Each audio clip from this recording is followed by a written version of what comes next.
Manger, c'est censé être une des choses les plus naturelles au monde qu'il soit. Mais le fait est que depuis quelques années, on commence un petit peu tous et toutes à focaliser sur notre alimentation. Donc je vais vraiment vous retracer tout mon historique pour que vous puissiez un petit peu cerner mon profil et que vous puissiez vraiment bien comprendre mon histoire et mon expérience, qui fait franchement un peu de la peine quand on le réalise pour soi, je parle, pas forcément pour les autres, mais c'est surtout pour soi que ça fait mal. Et vous comprendrez peut-être aussi un petit peu par la suite de quelle façon mon organisme a été bouleversé par une alimentation dite healthy. C'est à cette période-là que je me suis aperçue que j'ai commencé à développer un drôle de comportement alimentaire que je n'avais pas forcément avant.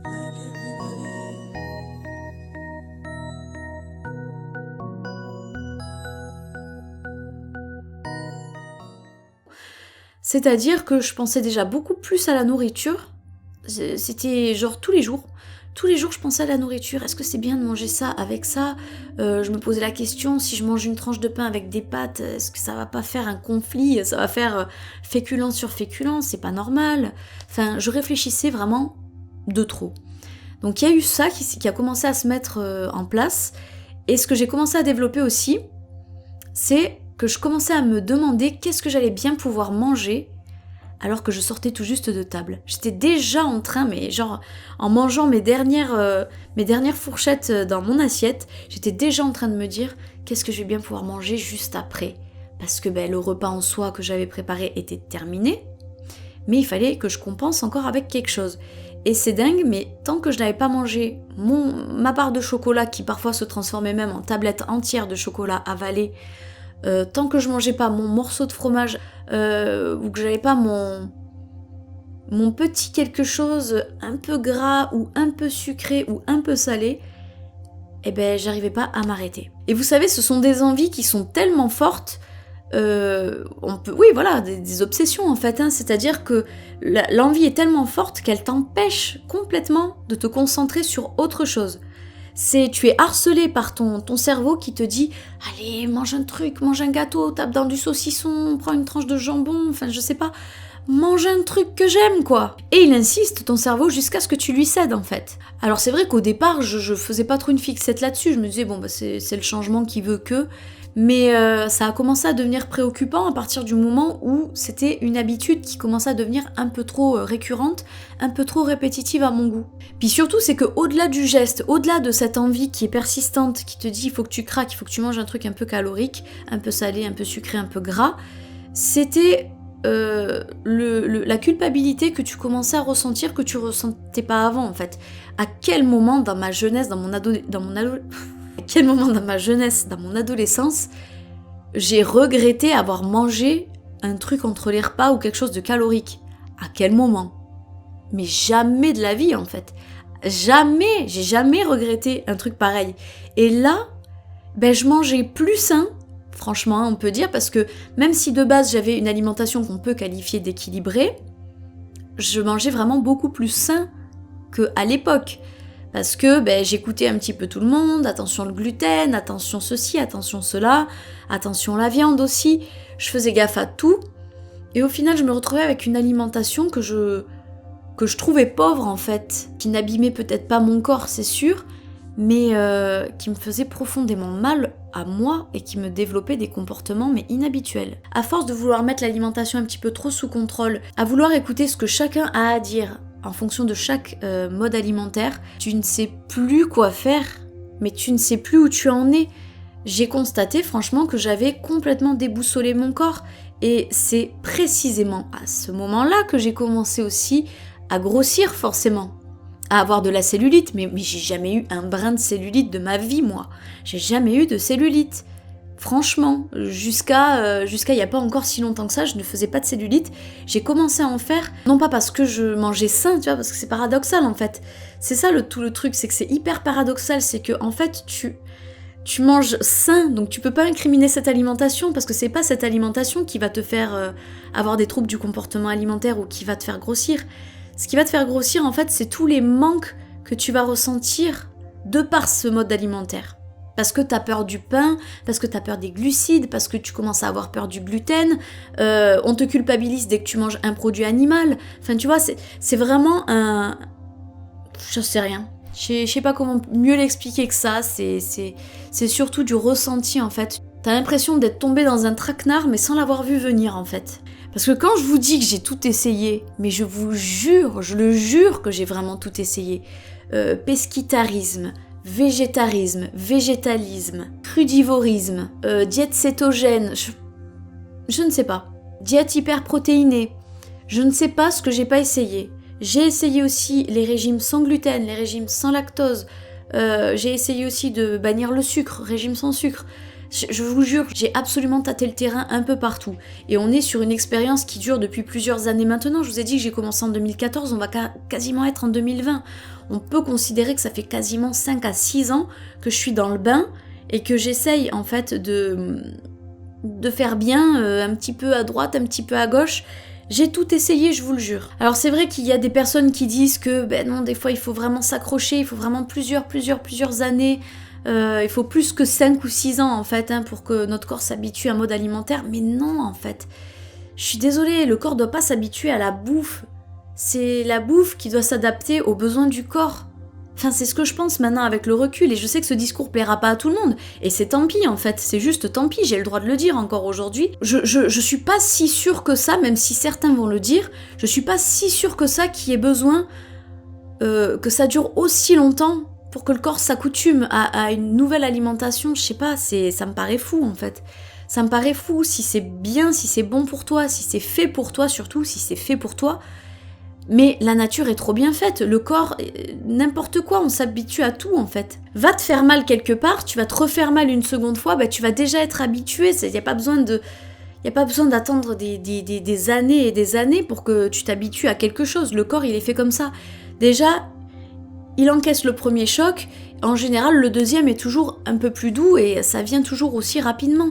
J'ai du mal à croire qu'il faille forcer pendant 10 ans, 15 ans, 20 ans pour s'habituer à un mode alimentaire. Enfin, quand j'entends ça, moi, ça me fait saigner les oreilles presque. Et donc la conclusion, c'est que j'ai su me tenir à aucun de tous ces modes alimentaires finalement. Pourquoi ? Parce que d'après moi, j'ai reçu, je pense, une vague d'informations qui est beaucoup trop importante en pleine figure. Et en fait, t'es un peu en alerte comme ça partout, tu sais pas où regarder, tu sais pas où écouter. Tu vas commencer à suivre un petit chemin, mais il y a quelqu'un d'autre qui va te rattraper en disant « Mais non, ce que tu fais, c'est pas bien, faut surtout pas faire ça, écoute-moi, moi !» Et en fait, t'es comme ça en permanence, tu sais pas trancher. Sans compter aussi la culpabilisation et la discrimination que tu subis en fonction de ce que tu consommes. Alors là, on est dans un truc encore plus... Enfin bon, bref. Mais en gros, ce sont tous ces facteurs combinés et agglomérés les uns avec les autres qui ont fait que je ne savais plus, au bout d'un moment, je ne savais plus constituer une assiette. Je savais plus faire une assiette. Voilà, quand on me demandait cuisiner équilibré, eh ben j'avais les mains comme ça. Équilibré, ça veut dire quoi déjà ? Ça veut dire quoi ? Est-ce que ça veut dire que je peux prendre de ça ? Est-ce que ça va pas être trop si je mets ça, du pain ? Bref, je savais plus faire. Et ça a été un problème pour moi, mais ça a aussi été un problème pour mon chéri et pour mes enfants. Parce que je suis pas célibataire, je suis pas sans enfants, on est une famille quoi ici. Et puis bon, c'est vrai que j'ai eu ma période où je cuisinais exclusivement pour moi et mon chéri, parce qu'on était vraiment dans une démarche de perte de poids, bon c'était autre chose. Mais après, au bout d'un moment, quand t'es persuadé de faire à manger de manière équilibrée, tu te poses plus la question de est-ce que j'en donne à mes enfants ou pas. Tu cuisines pareil pour tout le monde. Et en fait, les enfants aussi, ils avaient cette espèce de pic qui faisait que dès qu'ils étaient sortis de table, ils étaient encore là en train de tourner autour du placard, ils cherchaient le gâteau, ils cherchaient le yaourt au chocolat, sucré. Enfin voilà quoi. Je veux dire, c'était même pas que sur moi que ça s'appliquait. Je commençais à contaminer un petit peu tout le monde. Et c'est gros quand même, les proportions que ça peut prendre en fait.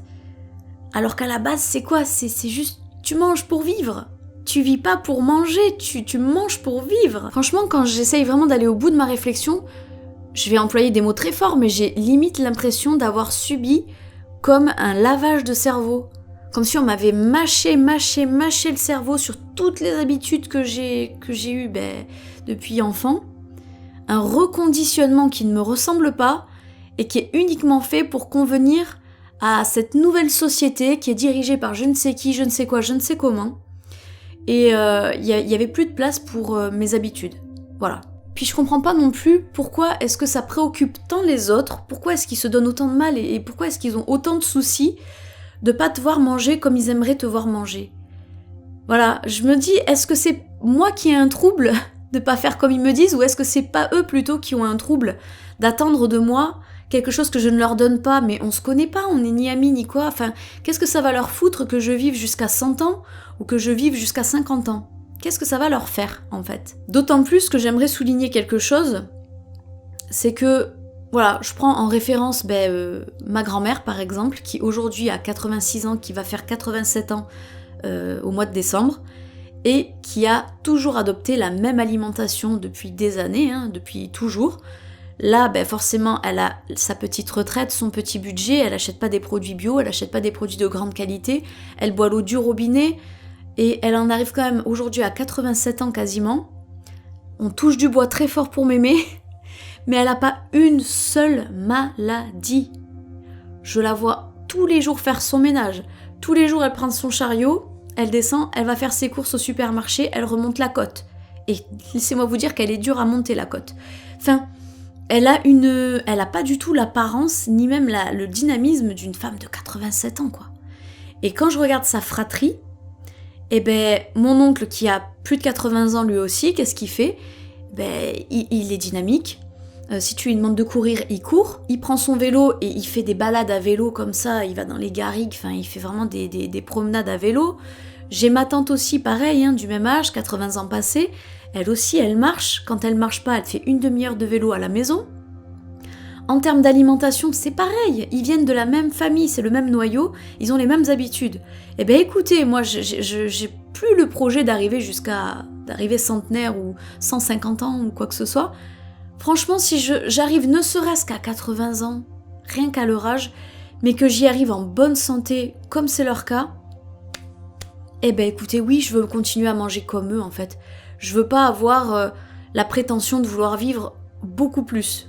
Voilà, c'est déjà très beau comme âge, c'est déjà un très joli parcours. Faut pas être trop gourmand, en fait, c'est ça que je réalise. Je me dis, la longévité, c'est une chose, c'est vrai que ça fait rêver, t'entends dire 120 ans, 150 ans, si en plus c'est en bonne santé, dans de bonnes conditions physiques et mentales, en fait, là où il y a un avantage, c'est que tu profites un peu plus de la vie et que tu vas avoir juste un peu plus de génération dans ta vie aussi. Mais en soi, pourquoi tu veux tourner ça à l'obsession? Qu'est-ce que tu vas changer à 100 ans de toute façon? Puis aussi une chose que j'ai oublié un peu de souligner, c'est que bien souvent, quand on finit par bloquer qu'on ne sait plus comment faire des assiettes équilibrées du coup, on ne sait plus quoi manger, on ne sait plus. Souvent, quand on réfléchit trop comme ça, on commence à avoir la colère qui monte, enfin le ras-le-bol du moins, on a le ras-le-bol qui monte et on se dit « eh merde !» Et en général, quand on se dit « eh merde !» qu'est-ce qu'on fait? On s'oriente vers la facilité, donc c'est-à-dire soit des produits de grande surface qui sont déjà tout préparés et qui sont forcément blindés de plein de cochonneries, soit on s'oriente vers les fast-food. Et moi, c'était vraiment sur les fast-food que je me suis jetée, vautrée de manière juste démesurée. Alors évidemment, on perd beaucoup d'argent là-dedans, parce que vous imaginez bien qu'à des commandes pour une famille entière, à 25 à 30 euros environ, la note elle monte assez vite quand c'est régulier. C'est-à-dire que nous les fast-food, c'était des fois 2 à 3 fois par semaine quand même. Moi je trouve que ça fait beaucoup, 2 à 3 fois par semaine. Donc il y avait ça, il y avait déjà les produits aussi tout préparés, enfin je me prenais plus la tête. Et ce qui fait de la peine, c'est que c'est toi qui prends encore une fois, mais c'est aussi ton foyer. Puis il y a pas si longtemps que ça, j'ai fait un test sanguin, alors je me rappelle plus par rapport à quoi c'était. Je crois que c'était juste pour faire un check-up ou un truc comme ça. Je me suis rendu compte que j'étais assez limite en termes de cholestérol, alors que j'avais jamais eu de cholestérol de toute ma vie. Là, je me trouvais à être un peu limite en cholestérol. Et voilà quoi, je veux dire, c'est écrit noir sur blanc, il y a un problème. Il y a un problème que je n'avais jamais eu avant, mais un problème que j'ai commencé à développer à partir du moment où j'ai commencé à écouter un peu tout le monde et que ça m'a flingué tout simplement ma santé.